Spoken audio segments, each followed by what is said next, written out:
దగ్గర దగ్గర land pooling concept ఇది ప్రపంచంలోనే నూతనమైంది. ఎక్కడ ఏ దేశంలో కూడా సక్సెస్ కాలా. అలాంటి నూతనమైన విధానానికి ఆ రోజు నారాయణ గారు, శ్రావణ్ కుమార్ గారు, పుల్లారావు గారు కూడా ఉన్నారు. ఆ రోజు మంత్రి పుల్లారావు, స్థానిక శాసనసభ్యుడు మనం శ్రావణ్ కుమార్ గారు, నారాయణ గారు మంత్రి. మీ అందరితో నెగోషియేషన్లు చేశారు. మీరందరూ ముందుకు వచ్చారు. ఫస్ట్ టైం చరిత్రలో ప్రపంచంలోనే ల్యాండ్ పూలింగ్ కింద అందరూ కూడా ల్యాండ్ ఇచ్చిన ఏకైక చరిత్ర అమరావతి రాజధాని. అది నా జీవితంలో ఎప్పుడూ మర్చిపోలేను. అలాంటి దీనికి దోహదం చేశారు. తర్వాత జరిగిన 5 ఏళ్ళు. అయితే ఆ రోజు మనం గుర్తుపెట్టుకోవాల్సింది, ముందు రాజధాని ఎక్కడ పెట్టాలని నిర్ణయం జరిగింది. ఆ తర్వాత మీరు ల్యాండ్ ఇవ్వడానికి కొంత సమయం ఏ విధంగా రావాలి, పాలసీ అన్ని కూడా నిర్ణయించాం. ల్యాండ్ పూలింగ్ చేశాం. అప్పటికే లేట్ అవుతుందంటే సెక్రటరియట్ కట్టాం, అసెంబ్లీ కట్టాం. నేను ఆ రోజు చెప్పింది, మాస్టర్ ప్లాన్ ప్రకారం మనం సెక్రటరియట్, అసెంబ్లీ ఇవన్నీ వచ్చే లోపల మనకు ట్రాన్సిట్ అంటే ఈరోజు ఉండడానికి మంచి బిల్డింగ్లు కావాలంటే అవి కావాలని అపోజిషన్ పార్టీ ఇవన్నీ కూడా రేకు షెడ్లు వేస్తున్నారు, లేకుంటే ఇంకోటి చేశారని చెప్పి అపహాస్యం చేసే పరిస్థితికి వచ్చారు. కానీ ఈరోజు నేను చెప్తున్నా, I'm very happy. First building CRDA building మొదలైంది. ఇది ప్రారంభం మాత్రం.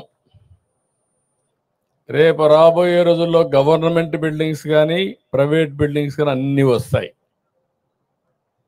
ఇది ఇంకొక విషయం కూడా మిమ్మల్ని అందరినీ కోరుతున్నాం. మీరు పడిన కష్టాలు 5 ఏళ్ళు నేను చూశాను. ఆడబిడ్డల పడిన అవమానం నేను చూశాను.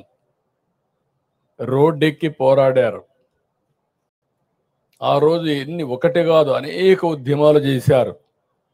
మీరు చేసిన ఉద్యమానికి అండగా ఉండడానికి నేను కూడా జోలి పట్టి డబ్బులు వసూలు చేసి ఆ డబ్బులన్నీ అజిటేషన్కి ఇచ్చా. శివారెడ్డి, తిరుపతిరావు వీళ్ళంతా చేస్తా ఉంటే, కొండవాళ్ళందరూ చేస్తా ఉంటే మీ ఉద్యమానికి సహకరించాలనే ఉద్దేశంతో చేశాం. ఆ ఉద్యమ ఫలితం ఈరోజు మనందరం ఇక్కడ కూర్చోగలిగాం. ఇప్పుడు నేను మిమ్మల్ని కోరేది, పడిన కష్టాలు మర్చిపోతే భవిష్యత్తులో ఓసారి మనం అటు ఇటు వెళ్ళిపోతాం. మీ కష్టాలు నేను చూసా, మీ ఇబ్బందులు నేను చూసా, మీ త్యాగాలు చూసా. ఆ త్యాగాల ఫలితాలు మళ్ళీ మీరు అనుభవించడానికి నేను అన్ని విధాలుగా మీకు సహకరిస్తానని మరొక్కసారి మాట ఇస్తున్నా. దాంట్లో అనుమానమే లేదు. ఫేజ్ 1 ల్యాండ్ పూలింగ్లో మీరు భూమి ఇచ్చారు. ఫేజ్ 2లో మీరందరూ కష్టాలు పడ్డారు. ఇచ్చిన నేరానికి, లేకుంటే మీరు చేసిన త్యాగానికి మిమ్మల్ని నానా హింసలు పెట్టి, ఒకటి కాదు అన్ని హింసలు పెట్టారు. వాళ్ళ అక్కస్ ఎంతవరకు ఉందంటే, కడాన మొన్న కూడా మీరు చూస్తే రాజధాని ప్రాంతం వేశ్యల ప్రాంతం అని మాట్లాడే పరిస్థితికి వచ్చారు. రాజధాని ఎక్కడుంది, ఇది ఒక ఎడారని మాట్లాడారు. రాజధాని ఎక్కడుంది, ఇది ఒక శ్మశానం అని మాట్లాడారు. ప్రతి ఒక్క వ్యక్తి ఉండే వాళ్ళల్లో మీ మైండ్లో అది ఉండాలి, మీ మనసులో అది ఉండాలి. ఉండి ఈ ఐకమత్యం దేనికి కాదు. ఈరోజు ఈ సిటీని బ్రహ్మాండమైన సిటీగా నేను ఒకటే ఆలోచిస్తున్నా, నేను విజువలైజ్ చేసి చెప్తున్నా. ఇంత మంచి సిటీ, ఇంత మంచి ప్రాంతం ఎక్కడా ఉండదు.